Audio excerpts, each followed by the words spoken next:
Ассалаумағалейкум. Мен бүгін сіздерге сүттің сарысуынан өте дәмді бәліш пирог даярлап көрсетемін. Бисмиллах деп 3 жұмыртқаны жарып, бөлме температурасында 250 мл сүттің сарысуын 180-200 грамм қант салып, қант ерігенше араластырамыз. 50 мл өсімдік майын құямыз. Тағы бір мәрте араластырып қоямыз. Бөлек ыдысқа ұнды елекштен өткізіп, 400 грамм 1 шай қасық ас содасын, 1 шай қасық ванильді қант саламыз. Ұнымызды араластырамыз.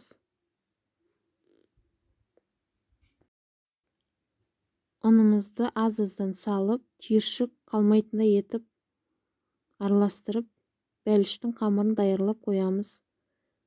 Форманың түбіне пергамент қағазын төсейміз.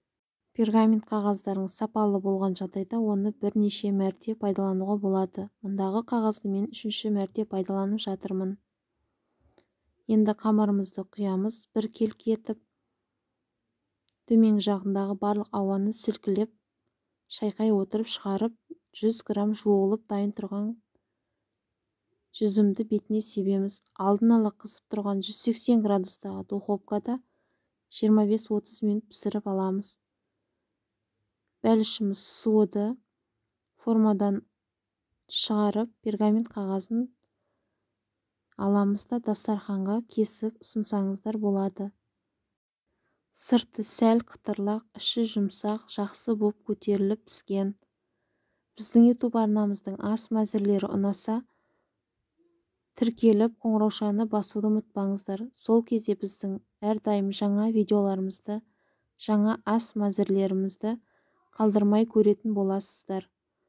Ұнаса лүпілдеріңізді аямаңыздар, лайктарыңызды басып қалдырыңыздар, комментарий бөліміне өз пікірлеріңізді жазуды да ұмытпаңыздар. Арнамызды қолдап, дамуына үлес қосқан көрермендеріме, тіркелушілеріме көп рахмет.